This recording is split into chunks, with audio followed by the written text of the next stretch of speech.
Don Rush here, West Coast Classic Cougar. Hey, I'm doing another shifter video. The reason I'm doing such is the last one I did years ago was so popular. We did that on a 1970 Cougar, I believe. Anyway, it was so popular, people, of course, asked me a lot of questions. And the 67-68 shifter is basically the same, but the console is very different. And I wanted to do a different approach. This approach is, and a lot of people ask me this, can I leave my shifter bucket in place in the car and remove the lower lever and replace the bushings from here and inside here and just leave this in place? And the reason I want to try that today on my car is I got 15,000 original miles. So I want to take apart the least amount of that console as possible. And then this is kind of buried in underlayment and carpet, and the hole is smaller than the bucket. So I do not want to disturb any of that. I want to make it look like nobody was ever there. But the challenge is, how do you separate this chrome shift lever from this piece with a shaft? It's really hard. You can get the nut off easy enough, get in there with a wrench, but getting that apart without hitting with a punch is hard. So I don't even know if I can do it on this car. This car has no corrosion, so if I can do it on any car, I can do it on that car. And as I did in the last video, I want to stress how important it is to change your shifter bushings when they start to get loose. My car only has 15,000 miles, but remember, time is just as bad on rubber and plastic parts sometimes as miles. So mine's terrible.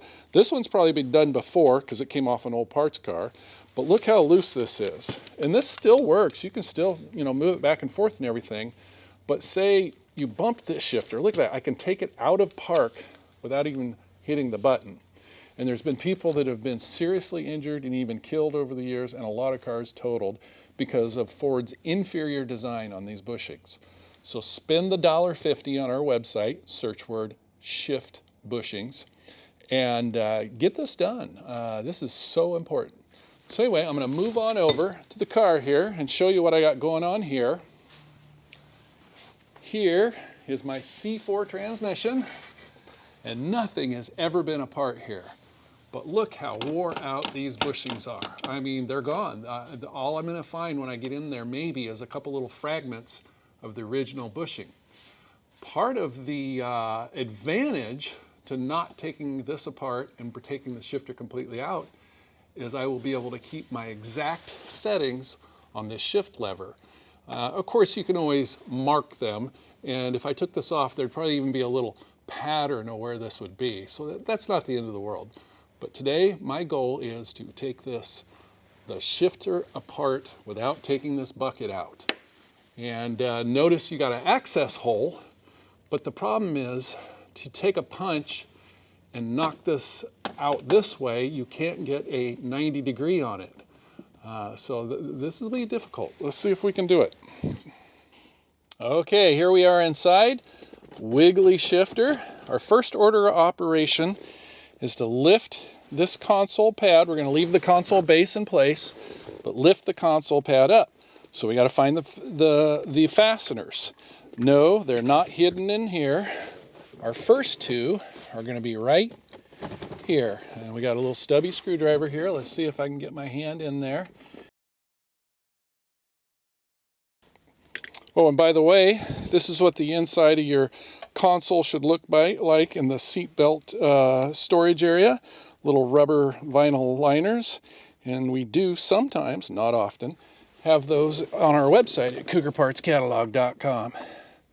Kind of a rare find. Okay, now our second set of fasteners is hidden inside here. So we're going to gently lift up the lid, don't over open it, take out the insert, and hopefully you can get that light in there to show those Phillips screws. These attach directly to the plastic base underneath. This is the same on the 67 68 XR7, and this console also is used in the 68 Mustang. 67 Cougar, a little different. '67 Mustang, a little different.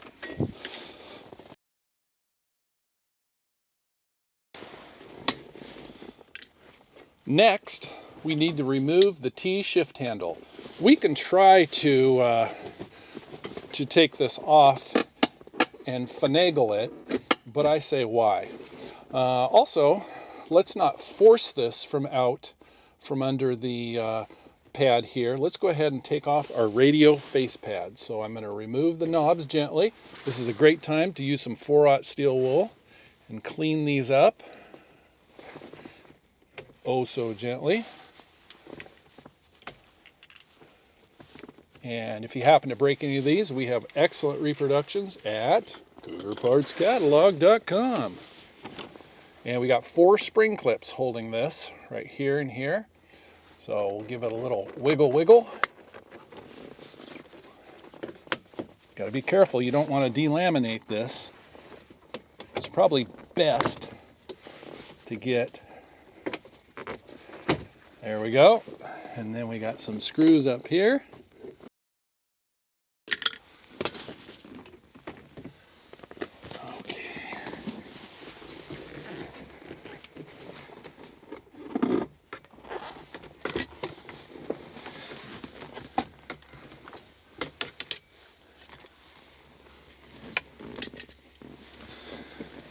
Okay, here we are with the original shifter, and I will take off my T handle right now, so when I take off this assembly I don't have to fight it. Okay, these are the correct fasteners. Notice there was only 3. The 4th position, even though it looks like it should have one, doesn't have one.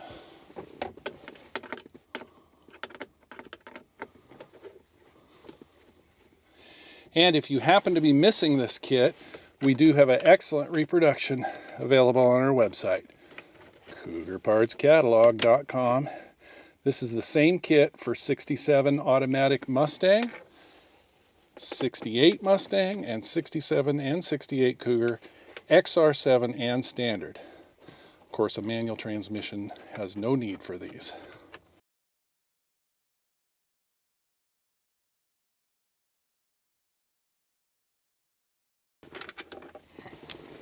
Okay, now I'm going to attempt to remove this assembly without taking the console base off.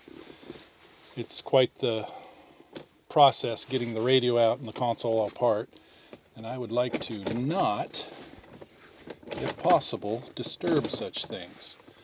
So we're going to try to get this plastic guy out of here and move the whole assembly forward, and I don't think you're going to be able to do it. That's right, you got the feet. So at this point, this car has never been touched, and there's 4 delicate plastic feet coming off this assembly, going into 4 holes. So because this car is so original, never been apart, those feet are still in place. What you'll find on a lot of cars is the previous person didn't want to take the time to remove this radio, remove this faceplate, remove all these screws, remove the bracket from back here in the radio. So what they do is they break those feet off and bring this assembly back.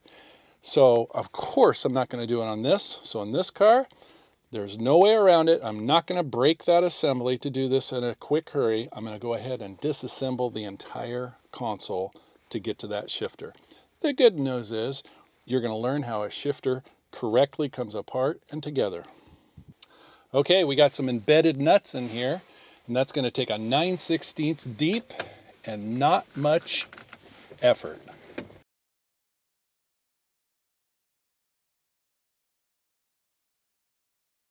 And they do make special tools to do this, and I actually have that special tool, but I was going to show you how to do it with just a 9/16. Okay, the next thing we're after is if your car has an original radio, and if the bracketry behind it's still there, you're going to find a Phillips screw right up in here. There's a pan head Phillips self-tapping screw. Okay, next we got to get to, oh, we got 2 Phillips screws here. We got to try to remember which screws go where.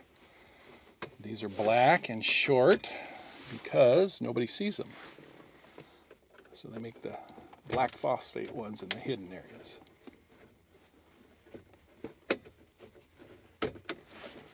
Okay, look at that. We got some looseness. All right. Now, we should be able to start on the base. And we got 4 screws. Here we go.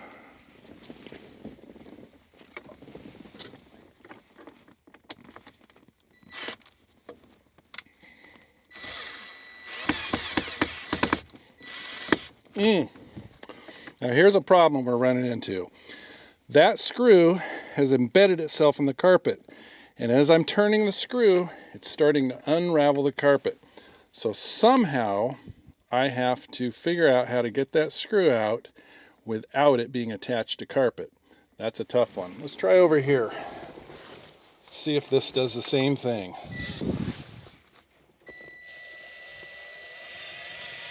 Notice how slow and careful I'm going. Beautiful. This guy decided to come out with no carpet wound around it. Notice also, these have a wax coating on these long console screws, and that's to provide a seal. And we do have these correct screws on our website. There's another one. We'll start with this one. We'll go slow.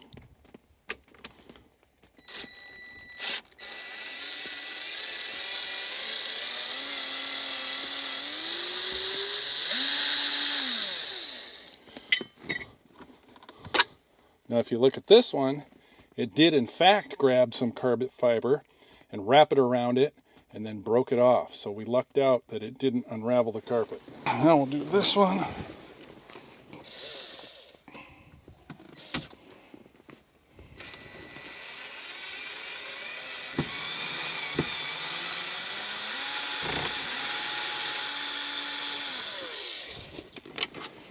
Again, we got some carpet fiber, but it decided to be easy on us. Okay, let's try this again and see if maybe that carpet fiber will just let loose and not unravel the carpet. No, look, it's just sucking that carpet down all the way. Houston, we got a problem. You got to be really careful not to over tighten these because you'll crack this out. This one is a perfect car. Yeah. So now we got to figure out how to get in there with a blade and release our wound up carpet. Now, if this wasn't such a virgin car with such perfect carpet, we wouldn't care about that. But look at that. Oh, we got it loose. I'm going to get in there and start cutting. Okay. Here we go, doing a little surgery. An X-Acto knife would be the better tool here.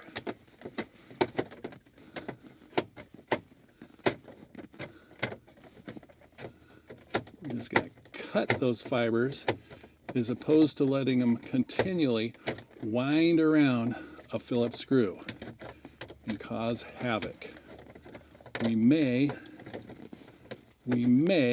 have just got it.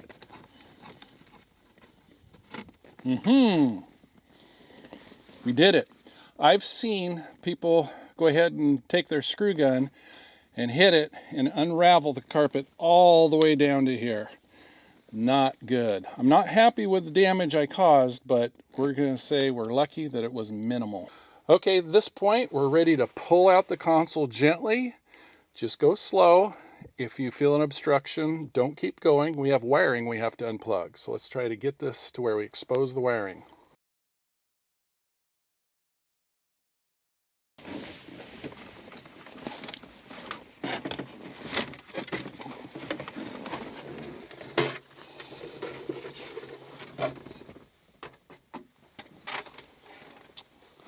Okay, I was hoping to find a whole slew of quarters in here, but such a low mile car, it just hasn't happened. So here's what it looks like under your console. Next, we have to pinch this little shift lever. So we're gonna pinch and push. And that should bring this little guy right here. We're gonna leave this alone. This is a good time to replace this slide piece here if it's bad. It's a good time to change the bulb if that's bad. This is the only place in the entire car I do not like having an LED bulb. It's so bright that as you're driving, you'll have to lay your wallet on the console so it doesn't blind you. Also, let's see if the diffuser is still on this car. No, there should be, and maybe it's down here. I don't see it.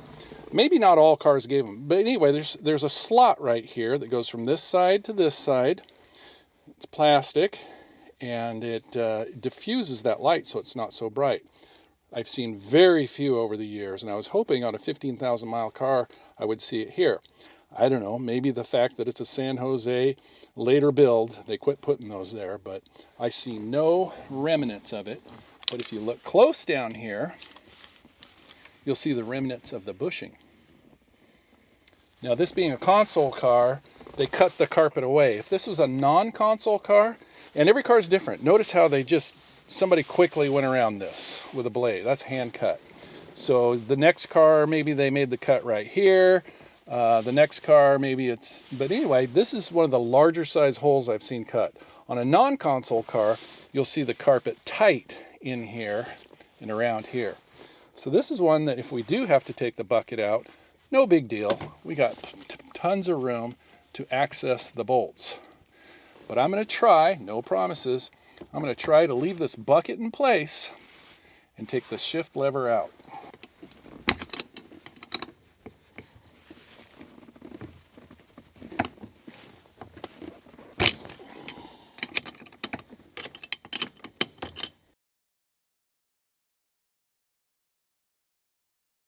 Now, here's the difficult part. This being no corrosion down there, I assume it's going to be easy for me to place a screwdriver in there and spread this chrome shift lever away from the shift lever. So we'll see. Okay, I wanted to remind you on why we had to take the console out.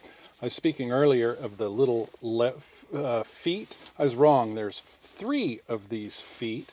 And these are the 2 that were causing me not to be able to pull the console, to pull this out of the console. See, they're firmly in place. So many of them, these are broken off. If that's the case, you could probably slide this out and somehow get it out. A little tricky, probably best just to take apart the console. Okay, next, we're going to get our large screwdriver and we are going to see if we can take this off in place. Okay,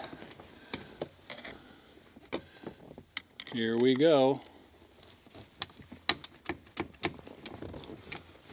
Wiggle, wiggle, wiggle. Ah, we did it. Look at that. So now we can just push the shift lever out and we've exposed this. We can get a vacuum. Here's the original shifter bushing right here. What's left of it, it's just powder. Yeah, that's your original shift bushing right there. So you can put these in without lubrication. I prefer just to put a little bit of lubrication on the inside there, the wear part. This car is never going to get driven that much. Probably just wasting my time. The plastic in these bushings is far superior to what was installed in 1968. But just for fun, I'm going to put a dab of white lithium grease here. Okay, I put just a little bit of white lithium grease in here. You know what? I decided I'm just going to leave the original shift bushing down there in the valley.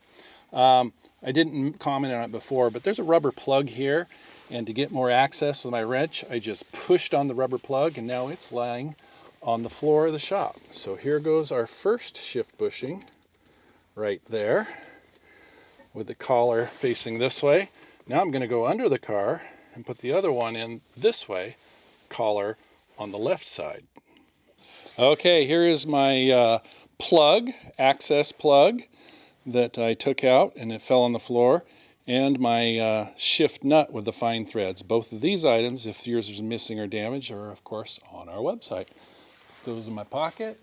Now we're going to reach up here, take this out. This does not need cleaning. If it was corroded at all, I would clean it. Now we're going to slip it back in here and put this little guy back on. And unfortunately, we cannot put our rubber plug back in here yet because I still need the wiggle room up there, and that creates an impedance. Okay, back on top of things, literally. So the first thing we got to do is grab the shaft so I don't poke it back through and wiggle the bushing into place. There we go. We're all set to put the handle right back where we found it. And again, I'm leaving this rubber plug out because the extra wiggle room is good. Good time to lubricate this guy if you have any corrosion or whatever. My original grease is still there and moist and in the place it needs to be, so I'm not going to lubricate this piece. So we're going to carefully thread this on there. We're going to get it close, but we aren't going to worry about getting it pressed on that fitting. We're just going to reach in there and get our nut on first. Probably want to get this down like here. Okay, I think I got it. What you really need here is a second set of hands, somebody to hold this shifter in place. But I think I got it with a little help from my friends. Okay, make sure I got it. I'm going to do a couple of turns here. I'm quickly coming to the conclusion that even though this is a low-mile car, and I'd rather not break the seal. There's a rubber gasket under here. I'd rather not potentially have to do a relief cut. In some cars you will have to do a relief cut because the carpet's all the way over here. It really is just easier to remove the entire bucket. But like I say, people call me and ask me, can you do this procedure with the bucket still in place? And we can definitively say yes. And I've done it before, it's just been a lot of years, so that's why I'm feeling rusty. Yeah, if we were doing this on the bench, we'd have a socket right through that access hole right here. But since it's so close to the tranny tunnel, it doesn't give you a ton of room in there. At this point, you need to test it and make sure you didn't get that nut too tight. I'm going to back this off just a little bit because I don't like the amount of resistance it's giving. That feels just right there. So nice to not have this all loosey-goosey. Now, you'll notice that all my teeth are sharp, and this pin has no chips or wear marks in it. I think we'll call that a dog. And if yours, and some people will do this, they'll run it with bad shift bushings for so many years that you'll see this part is damaged and its teeth are rounded off. That's the point where you buy a replacement on our website or a replacement bucket. This is not an area where you want to save money and take shortcuts. Okay, we're going to reinstall the shift light indicator assembly. See that little hole? That's where your light escapes. So we got to get these 4 fingers threaded through here. Ah, perfect. That's how it's supposed to go. If any of these studs are broken, this would be the time to epoxy glue them. Now we're going to thread the shifter stem through here, and then we're going to click that in place. Then we're going to line these little feet into the holes. And this wiring, I do believe, stays right where it's at. Now it's nice and firm in place. Nothing should move. Tuck that right here. And let's bring in the console base. And it only has 1 plug-in, I do believe. Boo! And the radio rear bracket feet go on the inside of the console. So we got to get this under. There we go. Now we're going to have to find where this wiring goes. The wiring hooks up here. And notice we got a male-female combo going into a male-female combo. If this was a 67, it'd be a male-male, female-female, which is kind of odd. There. Okay. Slip it in there. Okay, it should go tight against the dash. And these little spacer things here, those help. If you don't have these, you're going to have a gap there. So this is the pieces that, and it's a different configuration for 67 versus 68. Notice these are further back, whereas a 67 doesn't have that face pad. It's going to go all the way to here when you install these. So anyway, we're going to wiggle this into place, make sure it's about right. And now we can start putting the screws back in. And we have the same problem going in as out. So you want to clean off your screws, get the carpet fiber off them, and go slowly when you're installing these screws, and make sure you're not grabbing carpet fiber and unraveling things as you go. Let's get some light on the subject.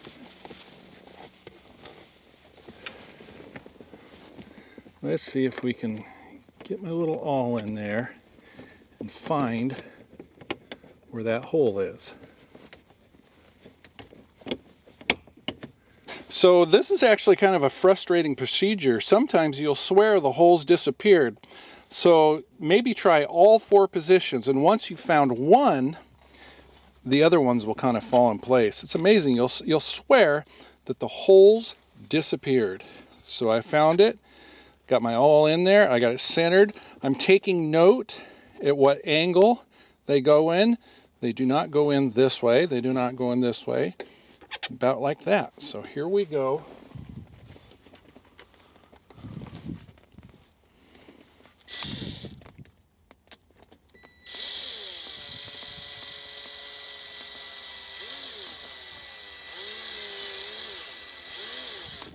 And here's something you'll want to do. You do not want those screws tight. All you want to do is get that console base to where it doesn't move up and down.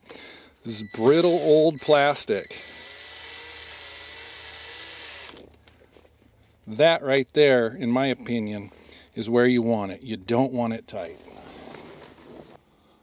Okay.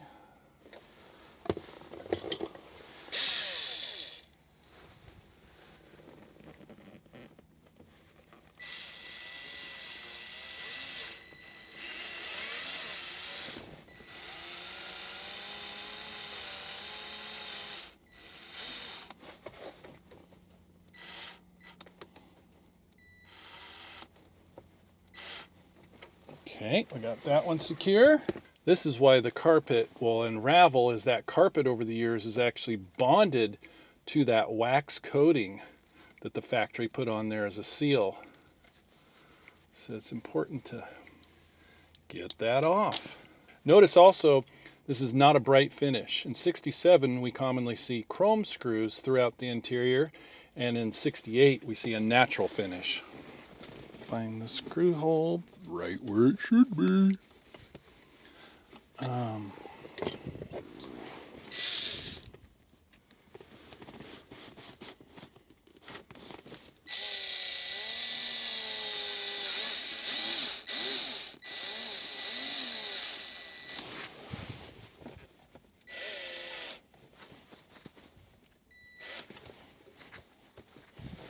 Okay, and here we go.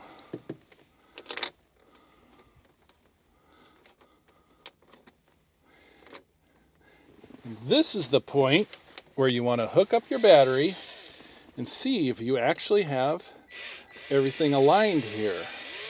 Because wouldn't it be frustrating if we got this all together and realized that the park light wasn't really illuminating the letter P when we got all done and said and got everything together. Look at that. We got it illuminated about where it should be. Look at that. Perfect.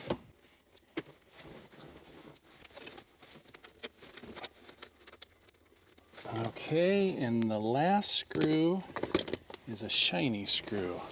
Why they chose not to put a washer and a black screw over there is beyond me.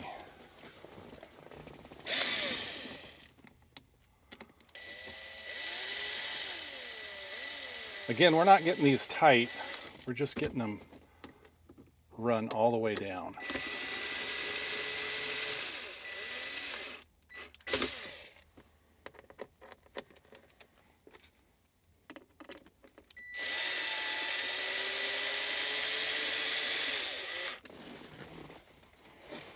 That's all we need. Okay, we're ready to put the radio bracket in. As a side note, these are very valuable, very hard to find, and if you find that your tabs are broken off yours and somebody has cut these cups off for an aftermarket radio, here's the deal. See, these are different depths here. Well, people don't like that, so when they get their aftermarket radio in the 70s or 80s, their cups need to be the same size, so they always cut these down. Well, you can redo these with just epoxy glue and PVC pipe and a washer. You can recreate that, and when you put your radio in, it'll bond it together. These tabs, when they're broken off, that doesn't mean this is garbage. Nobody sees these tabs, so you can easily recreate these with just a little piece of strap metal, you know, rivet it into here, bent it almost a 90 there, another little bend there, and screw hole there. So do not throw these away if they are cut and broken. They're still repairable and they're still saleable, and I do believe we have the wanted logo on these on our website, so if you have extras, we'd like to hear from you. Okay, got this in place. Now let's get a couple Phillips screws in there.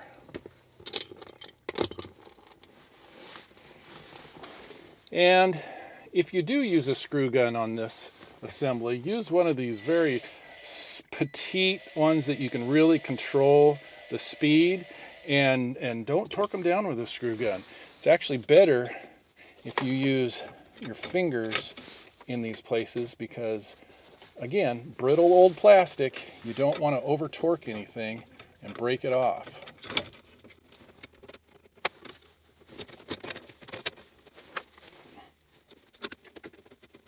When it bottoms out, just give it a little more. That's it. Just oh so delicate. Just that much more. Tighter is not better. Okay, now here's your trick. How are you going to get these threaded in there with your fat fingers? Well, they have a special tool. I do believe it's on our website. But with some needle nose pliers, we're going to be able to reach in and get these started. Remember that game we used to play when we were kids, Operation? Well, most of us weren't set out to be surgeons, but this is the type of surgery. This little guy was left behind from a radio knob. You do not want to lose it. I don't think anybody sells a replacement, and your radio knobs will not properly install without this spring steel spacer. So that goes right in there. And like I say, they oftentimes get left behind on the shafts. Back to our radio nuts, available on cougarpartscatalog.com. We're going to reach in there, and we are going to get that thing threaded on. Look at that. Put the other one on. Let's see if we can do it the first try.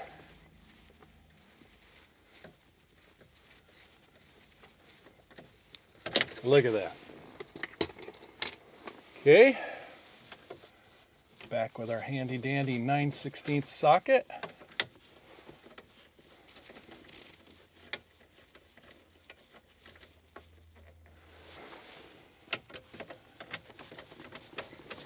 Oh yeah.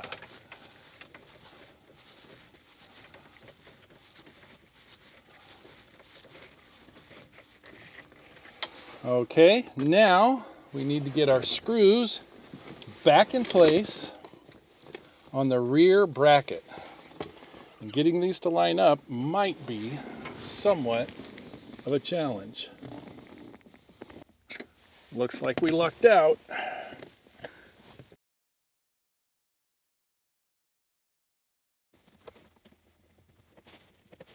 Okay, now we're ready to assemble this pad, but before you put on the face pad and this pad, you might see some delamination. Now, this being a console that very few kids have walked on or sat on, has just the most minimal delamination. The way you fix this is and some of them are just all the way down undone. The way you fix this is you get your paintbrush with your 3M rubber cement in there. There's probably other things, but the rubber cement seems to penetrate this foam good enough. Anyway, you hold the two areas apart while the rubber cement gets kind of dry to the touch, not really dry. Blow on it, heat gun, I don't know. And then once you've waited the appropriate amount of time, then you put them together. Get a strip of wood along here with some, and a strip of wood on both sides. Anyway, you clamp them together in 4 little spots with your little C-clamps and leave them overnight. And you'll be amazed how well that quality 3M rubber cement will bond these together, both here and on the face pad. The face pad's a little trickier because over time it delaminates, peels, and shrinks. So good luck with that, but these are hard enough to come by in excellent shape, or even decent shape, that you'll want to take the extra time. And no, there are no reproductions, and probably never will be. Okay, here's our 4 black common self-tapping screws. Black goes in places where you do not see.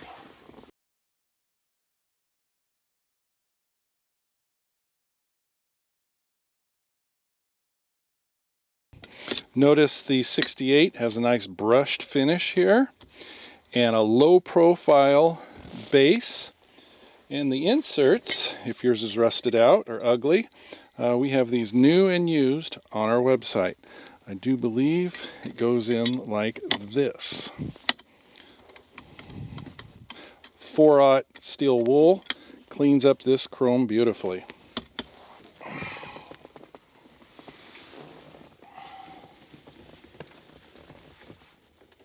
Okay, we got to get our spring clips started in the holes. And then once you get them started, they're actually quite easy. It shouldn't take a lot of force. Okay. And we're going to get our shift lever back in place. And then we got to feed this guy into the mechanism, which sometimes takes a little wiggling. Looks like we got it. And there's our Allen set screw. If you lose ours, we got replacements on our website. I'm getting tired of me talking about my website, but anyway, some people really want to know, where would I get a set screw if I lost it? Look at that, nice and tight. Now, since this is an AM/FM, there's only 4 knobs. If it were just an AM, there would be 4 knobs plus what I call a fader delete button, or balance delete, not button, but spacer, a little white guy that goes in there. But on this particular installation, it's going to go straight on there because it's AM/FM. But first, we're going to get our steel wool.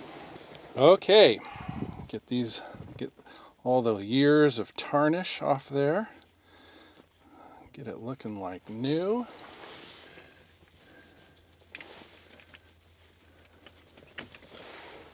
Okay, here we go.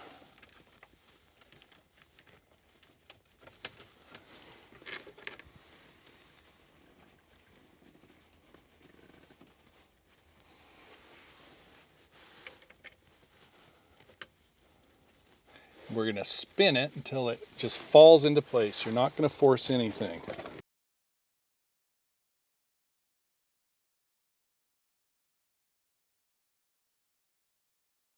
You got a D shape in there. Make sure that spring steel insert is in place.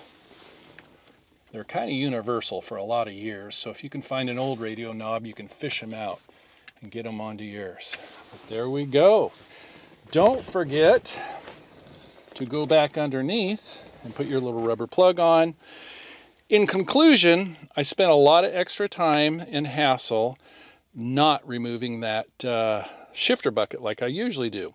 Reason being, this low mile car, I thought the least amount of intrusion would be best. If I had to do it over, I think I'd just take that shift bucket out. No big deal. It's not like that gasket's going to get ruined coming out. And I did have the carpet situation where it was lots of open area. Even if I didn't have the carpet cut in such a way, I can cut the carpet, who knows. But I wanted to do it this way for two reasons. The first reason actually is we get customers calling all the time and saying, do I have to take it out? Well, I guess not, but you probably should. So hopefully that helps out you 67 and 68 Mustang and Cougar owners with your automatic console shifter bushings. Of course, those bushings are used in a lot of cars, so some of what you showed here today will be applicable to Torino, Fairlane, Ranchero, Cyclone. Bunches of cars use those bushings. Okay, here's our outtake section. I went back under to put my rubber plug in, and I was so frustrated because I could not find the hole for the console screw. I found 1, 2, 3, but where's the fourth one? And anyway, here's the answer. Here's one screw, that's the rear. Of course, the other one's going to be exactly across from it. Okay, here's the other. You can see it right here. There is no screw hole on the other side. When the factory worker went to punch and drill, he missed, and all he did was wrap that screw in the carpet fiber. It gave him some resistance and he stopped. So I'm going to leave it the way the factory did it. So you think these cars were perfect? No. Okay, here's your second outtake. In the comments, where does this, when I was all done and said, this was on the floorboard. Tell me where I missed that screw, or if I did miss it, in the rebuild process in the comments, and the first person that gets it right is going to get a prize. And I will answer in the comments who's getting that West Coast Classic Cougar hat, we're going to say. So yeah, one leftover screw. Watch the video carefully. Where did I miss putting this screw?